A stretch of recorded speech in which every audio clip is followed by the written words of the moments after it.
Wait, so let me get this straight. There are white South Africans are being flown in, granted refugee status, and welcomed with open arms, but Haitians, Sudanese, folks actually fleeing from war, famine, and generational displacement, denied, turned away, left stranded. Like, let that sink in. If you think that this is about race and politics, like, this is so much bigger, y'all. Let's get into it.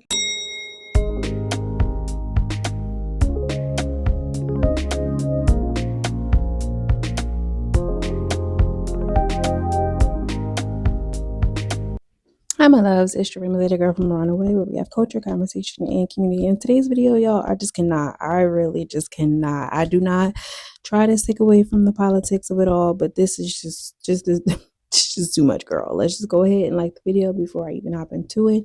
But basically, let's just go into it. According to something I saw on CNN, and I think I read an article too, 59 white South Africans just landed in the U.S. with full refugee status, okay? And the Trump administration called them quality seeds that will bloom in America. And I'm not even joking, y'all. That's a direct quote. But let's get into the facts. These are not people fleeing from war zones. They're not escaping genocides. They're not even starving, okay? They're white Afrikaners, many of them who still benefit from a system that was literally built on apartheid. Literally. Like, I'm not making it up. And now they're being prioritized while real refugees pipeline is blocked for damn near everyone else. Okay? We have Haitians drowning, trying to reach safety. Literally blocked. Sudanese people escaping an actual civil war. Rejected. And then Palestinians, like, I don't even want to say the word, right? But white South Africans, they get a fast track ticket in a welcome party. Like, make it make sense. Okay? And let's not forget South Africa's, like, the land has been stolen, all right? Much like everybody else's. For centuries, Black South Africans were stripped of their rights, their lands, their voice, their ability to even speak their native tongue. This is why the Dutch came up with Afrikaans to begin with, you know what I mean?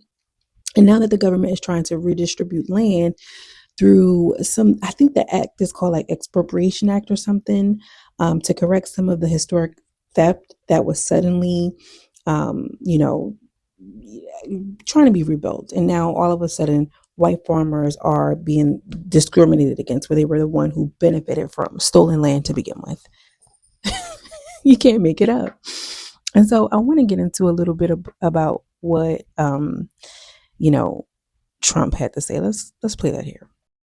Dozens of Afrikaners who claim discrimination in their home country are heading to the United States, right, where your administration is going to welcome them as refugees. Now, this comes as you've halted virtually all refugee admissions for people fleeing famine and war from countries like Sudan and the Democratic Republic of Congo. Why are you creating an expedited path into the country for Afrikaners but not others? Because they're being killed, and we don't want to see people be killed.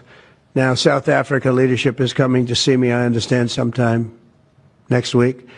And, we're supposed to have I guess a G20 meeting there or something. But we're having a G20 meeting. I don't know how we can go unless that situation's taken care of. But it's a genocide that's taking place that you people don't want to write about.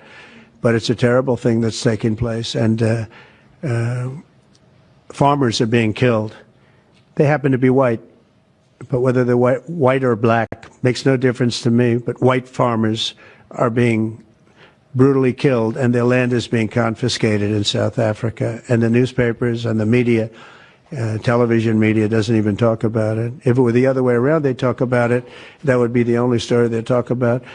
And I don't care who they are. I don't care about their race, their color. I don't care about their height, their weight. I don't care about anything. I just know that what's happening is terrible. I have people that live in South Africa. They say it's a terrible situation taking place. So we've essentially extended citizenship to those people to escape from that violence and come here. black makes administration there saying that essentially these white South Africans assimilate better and they're also not as much of a security risk. That's really causing a lot of people to be appalled, frankly. And I also should tell people that this violence that they're talking about that are dealing with these Afrikaners, I've been hearing from people that say there is violence in South Africa, but it's affecting everybody of every single race, Katie. What's so interesting about this is that like he always boils things down to like white or black as if like there are not other like races involved. This is just, it's almost comical when you watch it, but honestly it's really not, because this isn't just about immigration. This is about whose pain gets prioritized, whose stories get believed, whose lives are seen as more valuable.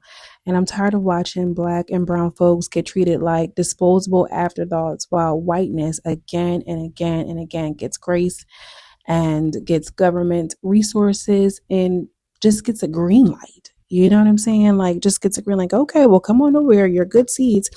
And, the biggest part of this that a lot of people are not talking about is the fact that Elon Musk has roots in South Africa. He comes from like Pretoria. I don't know. I may be pronouncing it. I'm pretty sure I'm pronouncing it incorrectly, but he comes from a really wealthy, aristocratic family in South Africa. And if I'm not mistaken, his father also had roots in building the system that we know as apartheid, right? And so, this is, you make good on my promise to, back me and support me and spend millions of dollars on campaign. And then you got to make sure that you make good on my promises to these white South Africans or Africans. I don't want to say it, incorrectly. And bring them over here because Elon Musk is South African, or his family was, or, whatever the case may be.